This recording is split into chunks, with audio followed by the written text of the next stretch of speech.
Hizb ut তাওহীদের কাছ থেকে কোনো চাঁদাবাজ যদি চাঁদা নিতে আসে তাহলে তৃতীয় বিশ্বযুদ্ধের সূচনা হয়ে যাবে। কি বলেন ভাই ইমাম? শুনেন, ভিডিওটা গিয়ে শুনে আসুন।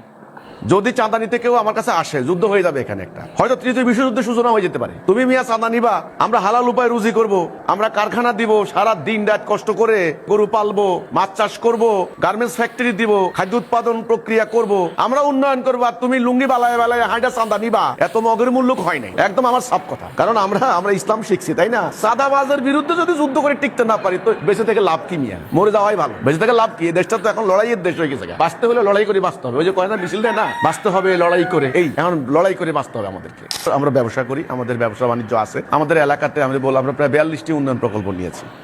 আমাদের একেবারে মোটামুটি অনেক প্রকারের ব্যবসা বাণিজ্য আছে। কাজে আমরা একটা সংকট অনুভব করছি। এক নম্বর পুঁজির সংকট। আমাদের কিন্তু পুঁজি নাই। কারণ আগে যেখানে 1 লক্ষ টাকা লাগতো একটা ব্যবসার বিনিয়োগে, সেখানে লাগে 3 লাখ টাকা, 3 গুণ। আর লেবারের দাম বাড়ছে প্রচুর। আর প্রফিট মার্জিন যেটা বলা হয়, যেমন 1 লক্ষ টাকা দিয়ে আপনি একটা পণ্য আপনি যদি বেচা কিনা করেন, সেখানে যদি 10,000 টাকা লাভ হইতো, এখন লাভ হচ্ছে মাত্র 2,000 টাকা। তো প্রফিট মার্জিন যেটা, প্রফিট অফ মার্জিন যেটা বলে, এটা কিন্তু খুবই ন্যূনতম। খরচ বাড়ছে সবাই। আচ্ছা, আমরা ব্যবসায়ীরা কিন্তু এটা চাপে পড়ছি। 5 তারিখে যখন হাসিনা দেশ থেকে পালাই গেল, তখন আমাদের এই যে খামারগুলি, আমাদের ব্যবসা প্রতিষ্ঠান লুটপাট করার জন্য নানান দিক থেকে কিন্তু হুমকি দিয়েছে, ষড়যন্ত্র করেছে।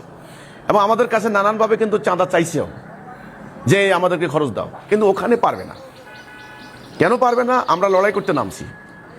চাঁদাবাজদের বাংলাদেশ না, বাংলাদেশ আমরা যারা দেশকে নিয়ে চিন্তা ভাবনা করি, যদি চাঁদা নিতে কেউ আমার কাছে আসে, যুদ্ধ হয়ে যাবে এখানে একটা, হয়তো তৃতীয় বিশ্বযুদ্ধের সূচনা হয়ে যেতে পারে। তুমি মিয়া চাঁদা নিবা, আমরা হালাল উপায় রুজি করব, আমরা কারখানা দিব, সারা দিন রাত কষ্ট করে গরু পালবো, মাছ চাষ করব, গার্মেন্টস ফ্যাক্টরি দিব, খাদ্য উৎপাদন প্রক্রিয়া করব, আমরা উন্নয়ন করবো, আর তুমি লুঙ্গি বালায় বালায় হাঁটা চাঁদা নিবা।